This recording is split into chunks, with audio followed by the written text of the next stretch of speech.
ฟ้าหรือว่าตะภาพน้ำเนาะวิธีเอิ้นมันมากินขนมก็คือปล่อยตู้เอ้ยขึ้นมากินข้าวเด้อบ่ไม่ไรห้องแบบนี้บ่ห้องมึงรู้ ปล่อยตู้เอ้ยมากินข้าวเด้อมาละวันนี้ยังมีกีตำหูกอีกได้เนาะเป็นตำแผ่นแพร่ขาย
สบายดีพี่น้องหมดสู่คนน้องตอนนี้บาซอนกำลังจะเดินทางกลับไปทางแก้งกอกเมืองจำพรจากนี้หาเมืองจำพร18 กิโลเมตรบ่ไกลเพราะปานใดเนาะคลิปนี้กับสิพาพี่น้องเฮาเลาะเที่ยวชนบทลาวยามแรงเนาะบ่ว่ายามแรงยามเช้าพี่น้องเขตเมืองชลบุรีหาเมืองจำพรเนาะบรรยากาศดีธรรมชาติงามได้พี่น้องเขตเมืองชนเมืองจำพรนี่โดยเฉพาะเมืองจำพรนี่โอ้ยแห่งงามเขตอ่างเก็บน้ำสุยอ่างเก็บน้ำปักคลิปนี้กับบุมีอย่างไรเนาะ15พี่น้องเก็บบรรยากาศ2ข้างทางให้แกเบิ่งได้ส้มกันเนาะตอนนี้บาซอนฮอดเขตบ้านนาหนองผำมาเป็นหนองผำละละเนาะหน้าหนองผำเมืองชลบุรี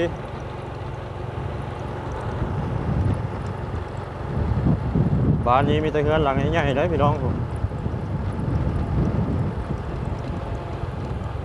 ห่างจากตัวเมืองชลประมาณ 3-4 กิโลเมตรแต่นี้โตแขวงสวรรณเขต17 กิโลเมตร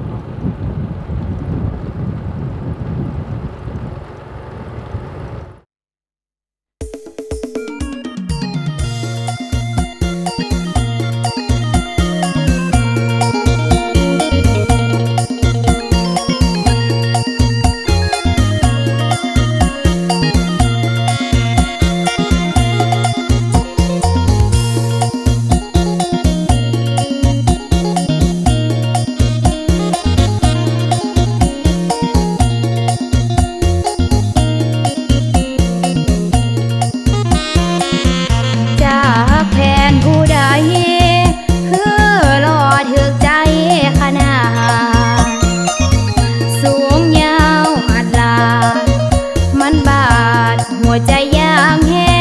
งหุ่นหอยก็งามหูบห่างสมาเต้มแมนหากได้อยู่ในอ้อมแขนก็คงสุขแสนหัวใจหมดทางหัวใจคิดอยากได้มาไว้นอนกอดเสียดายไอ้มีเมียซ้อนได้แต่มองจนน้องลงไหลอายเป็นผัวเพิ่นจึงบ่กล้าเดินเข้าไปเสียดไกลหากว่ามันเป็นไปได้อยากขอกอดอายได้บ่สัวข่าวสิได้บ่นะยืมมากอดแน่ได้บ่สิเผาส่งคืนดอกหนอได้กอดกะพอบ่ได้หวังเอา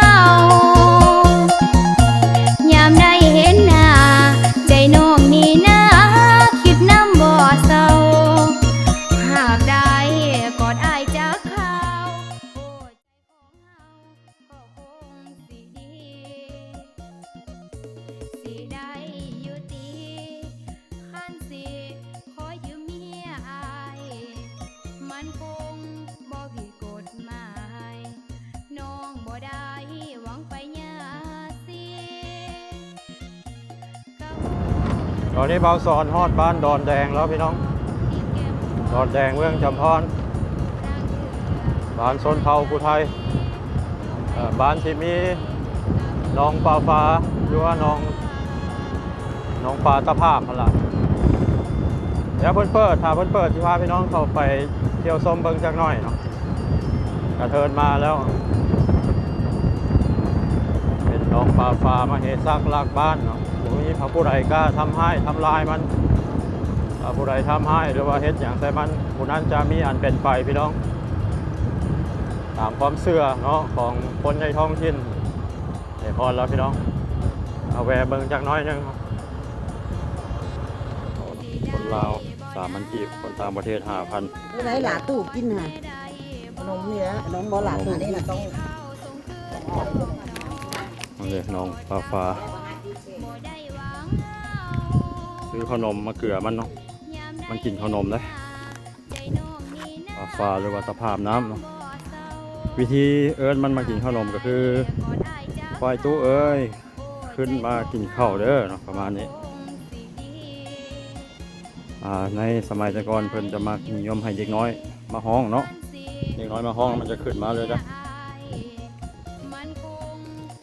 ที่ลองห้องมันมากินก่อนควายตู้เอ้ยกุ๊บกุ๊บควายตู้เอ้ยมากินข้าวเด้อมีแต่ปลาปากกินบ้าเนี่ยปลาปากหลายนะปลาฟ้ายังบ่เห็นมาอยู่ว่าปลาฟ้าไหมปลาฟ้ามาอยู่บ่ก็มีแต่ปลาปากควายตู้ยังบ่เห็นเนาะควายตู้เอ้ยขึ้นมากินข้าวเด้อบ่วิธีห้องมันเนี่ยสงสัยอิ่มบ่จ๊ะบ่เห็นควายตู้บ่มาซ้ำเนาะเพิ่นเอาปลาฟ้าไปเปรียบเป็นควายตู้พี่น้องเลยปลาที่อยู่ในหนองนี่บ่มีผู้ใดกล้ามาจับหรือว่ามาเอามันไปกินเลยเนาะเพราะว่าเป็นปลาที่ว่าจังไดเพิ่นนับถือเป็นมเหสักรักปลาน่ะนะเป็นปลามีเจ้าของมันซะเป็นปลาที่เพิ่นสงวนเนาะห้ามมาเอาไปกินเด็ดขาดบรรยากาศแคมป์หนองก็งามเลยไปตู้เอ้ยมากินข้าวเด้อมาแล้ว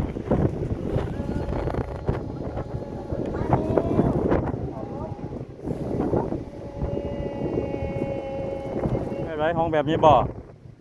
ห้องมึงรู้ ปลาอยู่ในหนองมีลายแล้วพี่น้องเป็นร้อยคนบอกวันนี้มันบกขึ้นมาเนาะต้องใส่อิ่มแล้วบ่ขึ้นมาตัวหนึ่งก็บ่เห็นซ้ำเนาะหายไปแล้วพี่น้องใส่เพิ่นอิ่มแล้ววันนี้